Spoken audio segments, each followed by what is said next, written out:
The woman who called me last spring had a kitchen sink that slowed down every 4 months for 3 years. Every time she bought something. Bottles first, then a powder, then a gadget that promised to clear the line with air pressure. Call it $200 to $300 over that time. And every one of them worked. It ran right for about 4 months and slowed again, which is why she kept buying. When I got a look at that line, the problem had never been in the sink. Nothing she bought could reach it. It isn't that these products do nothing, folks. It's that what they act on is almost never what's wrong. I've been doing residential plumbing a little over 30 years, almost all of it in Chicago houses, and I'm still on the tools.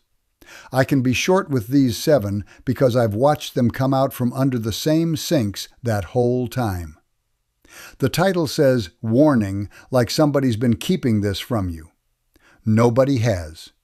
The plumber in your house is there 40 minutes to fix what broke, and nobody's paying him to walk you down aisle 9 after.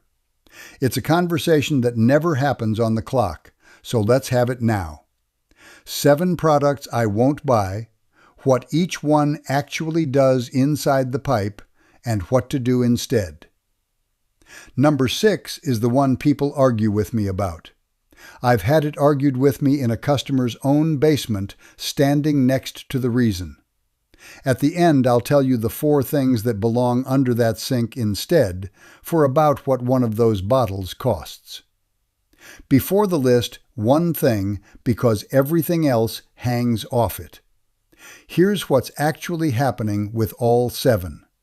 They fail in one of 2 ways, and both are physical. The first way is that the product lives in the water. Rubber is the softest, cheapest thing in your plumbing, and every seal in the house depends on it staying flexible. Anything you leave sitting in water is pressed against rubber, all day, every day, for months. Nothing in a pipe happens fast. It happens continuously. The second way is that the product acts in the wrong place. Your drain line is 60 feet long. The failure is at one spot on it, usually not a spot you can see. Something working on the 2 inches under your fixture can't touch what's happening 40 feet out under the yard. I'll tell you which one as we go. Number 1 is the little valve behind your refrigerator. It came with the ice maker line, so nobody ever chose it. That clamp is a saddle valve. It wraps around your copper line and drives a needle through it, so nobody had to solder. The hole is the width of a pin. Holding back full house pressure is that needle and one rubber gasket. 15 years behind a refrigerator, and that rubber takes a permanent set and quits springing back. First kind of failure. It lives in the water. So it doesn't burst, it weeps, a drop at a time, down the back of the cabinet. The valve is a couple of dollars. The floor and the framing under it are a 4-figure repair. I pulled a refrigerator out in a bungalow last winter where the owner had painted over the ceiling ring downstairs twice. Ice maker worked fine the whole time.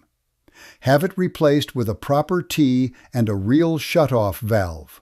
Water off, joint made, a short service call.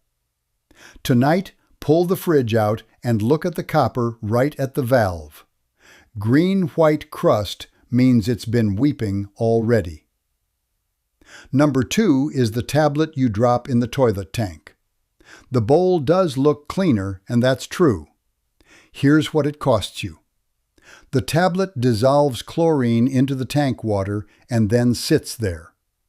Everything holding water back in that tank is rubber, starting with the flapper, the seal at the bottom that lifts when you flush. That's concentrated bleach against rubber, all day for months. The rubber swells, hardens at the edges, and stops sitting flat. Near the end of its life, the tablet breaks into chunks, and a chunk wedges under the flapper. Then the toilet refills itself every 20 minutes. A running toilet costs you money every day it goes unfixed, and plenty of the ones I find are silent. I see this in homes every week. Clean the bowl from the bowl side. If you want something automatic, use a quip that hangs in the bowl. Take the lid off tonight, and if there's a tablet in there, throw it away. Number 3 is the shower head sold on the promise of more pressure. Your shower probably is weak, so the purchase makes sense. But a shower head can't add pressure. Nothing on the outlet end of a system can. It can shape the flow into a harder spray, and some do that well. But the pressure was set upstream and stays there.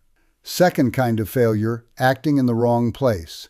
Weak pressure in an older house here is almost always one of 4 things. The pressure reducing valve near your meter, the bell-shaped one that steps street pressure down, has drifted out of adjustment. The shutoff under the fixture isn't fully open. Scale is packed into the head itself. Or you've got galvanized supply lines narrowed by 30 years of rust. I check the pressure before I blame a fixture, because 3 of those 4 cost nothing to find. Buy a gauge that screws onto an outside hose bib, your outdoor spigot, and take that reading before you take the shopping trip. If this is useful so far, hit the like button and subscribe if you want the rest of them. There's no product here, no checklist, nothing to sign up for. It's me telling you what I'd tell you in your own kitchen, folks. Number 4 is the heavy bottle in the drain aisle. It does open a drain sometimes, which is why people keep buying it. Here's what's really going on down there. That liquid works by heat and chemical attack. It's also the densest thing in the pipe, so it sinks to the bottom of the standing water. If the blockage is a solid plug, it may never get past it. What it reaches instead is your trap washers. In these houses, it's also lying against a cast iron stack, the original drain pipe, already thin at the joints. So the drain slows again in a few weeks because nothing was removed. Now there's caustic liquid lying in the line. This part matters more than anything else here. Never plunge or snake a drain that's had chemical cleaner poured in it. Plunging drives that liquid back up at your face and hands.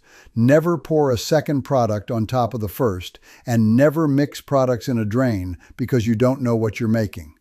If you've already poured and the water is still standing, that's a call. Tell whoever comes what went down there so they can protect themselves.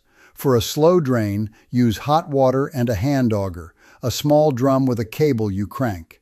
Enzyme treatments are for a line that still flows. They need movement and do nothing to a drain that's stopped. If there's a bottle under your sink, it goes in the trash tonight. Number 5 is the box you clamp to the outside of a pipe to treat hard water. Hard water here is a real problem, and it's expensive, so wanting a cheap answer is reasonable. Scale is dissolved mineral coming out of the water onto hot surfaces, the heater, the elements, the valve seats. Second kind of failure. A box clamped to the outside of a copper line takes no mineral out of the water. They're sold on the claim that they change how the crystals form. I've been back in those houses years later, and I can't show you one heater that came out cleaner for it. They run a couple $100 to several $100, and the price tag is most of the argument. Save your money. You don't need it. If your water is hard enough to justify it, price a real softener, because that changes the water itself. If it isn't, flush the heater once a year, because that gets scale out before it bakes onto the elements. Either way, get a hardness number for your address first. Number 6 is the wipe that says flushable on the package. It says flushable, and it does go down.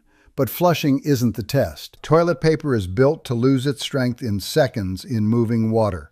A wipe is built to hold together while it's wet because that's the job you bought it for. Second kind of failure, at a distance. The trouble is 40 or 60 feet out. It's a joint that doesn't line up or roots in your clay sewer lateral. That's the pipe from your house to the city main. One wipe catches there, and the next one catches on that one. For years, nothing happens. Then it's a backup coming up through the basement floor drain or a burnt-out pump in the ejector pit under a basement bathroom. Put a small lidded bin next to the toilet. That's the whole fix, and it's the one people push back on. I had a homeowner argue it with me over an open pit while I pointed at his own wipes in the basket. Nothing goes in that toilet but toilet paper. Number 7 is the wrap or the putty stick sold as a leak repair. You find a drip at 9 at night and the store is open. A pressurized line leaks because the metal or the joint failed. Wrapping the outside contains the water. It does nothing about the pressure that pushed it out. So the pressure goes to the next weakest point, the far side of the wrap or the next joint. The wrap holds so you stop thinking about it and the joist above that cabinet stays damp for a year. That little mistake gets expensive fast. Replacing a bad section usually runs low hundreds. The cabinet and framing under it are 4 figures. Those are Chicago numbers, so your metro reads differently. Tape and putty have one honest use, buying you the 20 minutes until you reach the shutoff. If the leak's inside a finished wall or you can't shut that line off by itself, get a plumber out. That wall should be opened once, in the right place, by somebody who can put the pipe back. Find your main shutoff tonight and make sure you can turn it by hand. That's the real first move, not a trip to the store. I want to be straight with you about why nobody's told you most of this. The store makes its margin on the aisle. I make my living on the call. Nothing in between pays anybody to tell you which of these is worth your money. That's not a plot. It's nobody's job. The answer isn't never to spend money either. If your house is over about 40 years old, have the shutoffs replaced with quarter-turn valves, the main and the little stops under the fixtures. A few $100s depending where you live. The old multi-turn valves seize, and the day you need one is the day water is already moving. One you can close in a second stops it while it's still a wet floor. I paid for that in my own house, and I'd do it again. Look under your sink tonight and decide which one's worth a phone call. A few things that aren't any of the 7. 1. Every drain in the house is slow at once, not one fixture. That's the main line. This is where I'd call a plumber. It's past where anything you pour can reach, and roots or a collapsed section need a camera first. 2. The toilet still runs after a new flapper. The seat it lands on is pitted or scaled. Run a finger around the rim of that opening. If it feels rough, that's your problem. 3. Rusty hot water or water at the base of the tank. This is where I'd call a plumber. Relief valves and tank pressure aren't a place to experiment, and a tank showing its age fails all at once. 4. You already poured chemical cleaner and the water is still standing. Don't plunge it, don't snake it, don't add a second product. Get somebody out and tell them what's in there before they open the trap, because that liquid comes back up at whoever's underneath it. 5. A sewer smell in the basement, or a drain that gurgles when another fixture runs. That's air, not a blockage, a dried-out floor drain or a venting problem, and nothing here touches it. Here's what belongs under that sink instead. 4 things for about what one of those bottles cost. 2 plungers, not 1. The one with the soft flange that folds down is for the toilet. The plain cup is for the sink. Most houses own the flange kind and use it on everything, which is why it never seals on a flat sink bottom. A small hand auger, the drum kind. 25 feet handles every bathroom sink and tub in a normal house, and it takes the clog out instead of softening it. Slip joint pliers and a bag of assorted washers kept where you can reach them. Mine live in a labeled drawer because the difference between a 10-minute job and a whole evening is knowing you already have the part. Plumber's putty and a roll of thread tape. And a bucket, because everything I just listed happens over one. If you do one thing tonight, take the lid off your toilet tank. If there's a tablet sitting in there, take it out and throw it away. Of everything on this list, that's the one costing somebody money right now while it looks like it's working. If this was worth your time, subscribe, folks, and I'll keep them coming.